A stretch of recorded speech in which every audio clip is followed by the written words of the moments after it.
Assalomu alaykum hurmatli dehqonlar, sizlarga kivi haqida ma'lumot berib o'tamiz. 2025-yil 26-oktyabrda do'stlar, Farg'ona viloyati Quva tumanida kivilar hozir pishib turibdi do'stlar. Mana 5-4-yillarda meva qilayotgan mana. Kivi bog'ini ko'rsatib qo'ying mana. Xohlasa hosildorligi o'ta yuqori, kuyib meva to'ladi. Qaranglar. Juda ham chiroyli bo'lib, kivilar 5-4-yildan meva qilyapti. Mana qarang.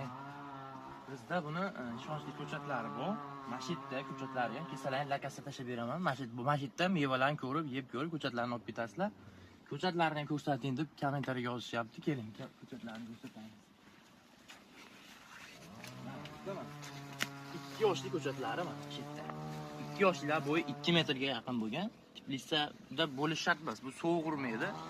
Ekishlarini kelganlaringda ko'rsatib beramiz. Dastlabki xizmatimiz ham bor. Kamida 10 ta olsalarni jo'natib beramiz. Bo'lmasa bitta 3-4 ta oladiganlar kesalarni lakasida tashlab beramiz. Shu yerdan sivij ko'chirib beramiz.